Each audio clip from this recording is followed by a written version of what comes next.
How you going, guys? Hen Shooter here. Hope we're all having fun today. This is going to be a quick tutorial video on how to make Hen Shooter's CGB blade lures. I dedicate the name CGB to my good friend Cameron Smith, and he knows exactly why it's called that. But if anyone else knew that info, we'd probably have to kill him. Just kidding, guys. Anyway, great little lure here, guys. All homemade and built out of basic materials that you can find around home, or pretty much around home. You only need a few little bits and pieces, being the little split ring and treble and some epoxy, which you can get from a really cheap store. Anyway, back to this one here. It does definitely work there, guys. I've field tested it myself, and you'll see from the photos at the end of this segment the fish that I've actually caught on it. Mainly redfin is what I use for this little blade. So on to the next step anyway, guys, what you'll need to build. So get yourself a pen and paper ready and write down what you need.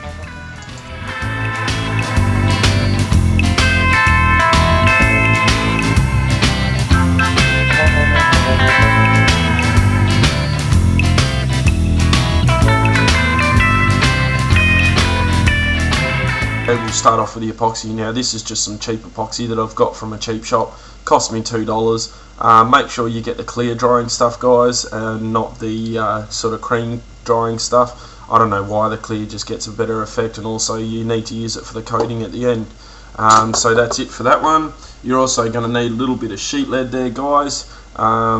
This is the sheet lead that you would see on top of the roof around a little chimney or something like that, the sort of flashing there. You can buy it relatively cheap from places like Bunnings and stuff like that. Then you're also going to need your little bits of tin, guys. I've got these off a biscuit tin lid, of course, again. And yeah, not much else with this build, guys. Obviously you're going to need a little bit of extra paper. You're going to need your pen and your pair of scissors. And yeah, that's about it, guys. So we'll move on to the next step, and yeah, grab all this stuff ready and we'll get building.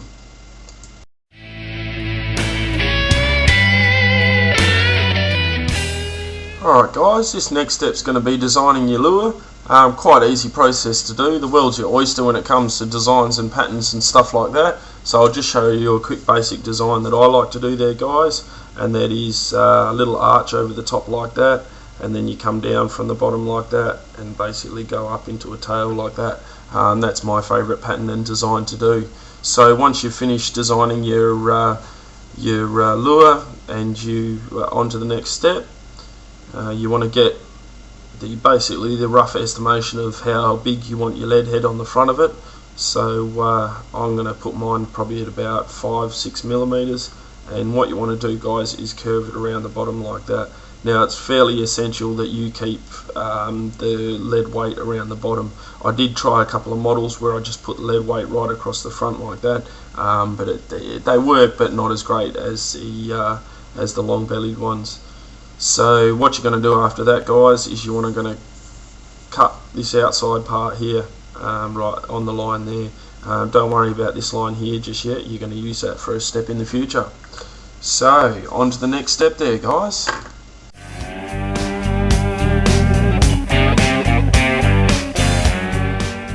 By now you should have a little piece that looks like this, and I hope you've all designed really great little lures there that good for this style and places you fish at. So we want to take our little pieces of tin now, guys, and place our paper cutout over the top there and draw around there to transfer the shape to the little piece of tin. Take your pair of scissors then, guys, and we're going to need to cut them out.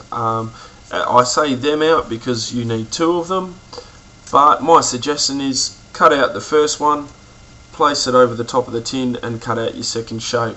That way you're going to end up with two little pieces, as you'll see here, guys, hopefully. And when you actually fit them together there, they fit together pretty much perfectly, guys. So there's no overhangs on either side. So next step you want to do is take back your little piece of paper and cut that line. Yeah, I know I've told you not to cut it already, but this is the time to cut it. You'll end up with a little triangle shape like this. So take it to your sheet lead and draw out one pattern like that and cut him out. I'd suggest instead of doing the double up method like I've said with a little piece of tin, you actually flip this piece over and you do two pieces, because lead joined together to cut two pieces, the transfer doesn't work very well because lead's very soft. So by now you should have 4 pieces like this, 2 pieces of the belly lead and 2 body pieces. So we'll move on to the next step now, guys.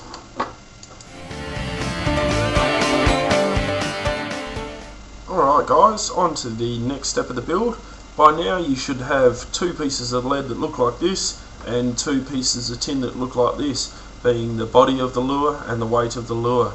So we're going to want to take some 2-part epoxy now.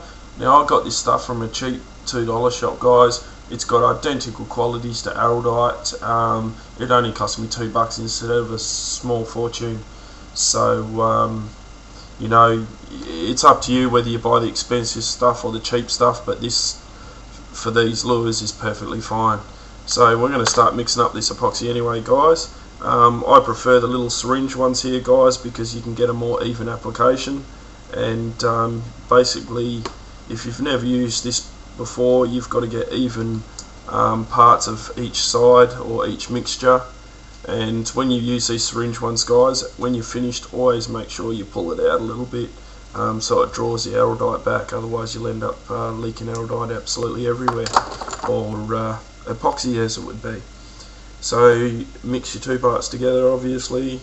Now most epoxies, as most of you guys that have already handled it, be aware, when you first mix it, it goes a creamy colour.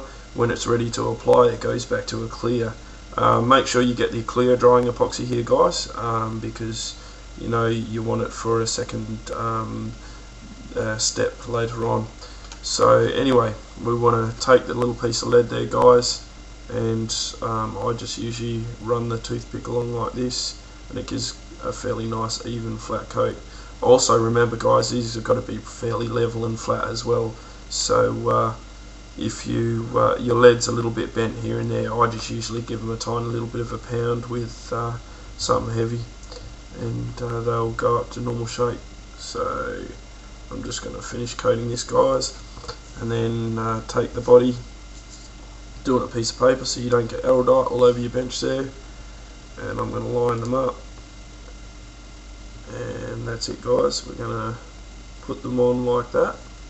Alright, but make sure, guys, you've got a tiny little bit of overhang, okay? The main reason why I say this is because later on you're going to want to get a little bit of a file or something to it and file everything down so it's all nice and even and flat. So I've got to leave this now for 5 minutes to dry, and we'll move on to the next step.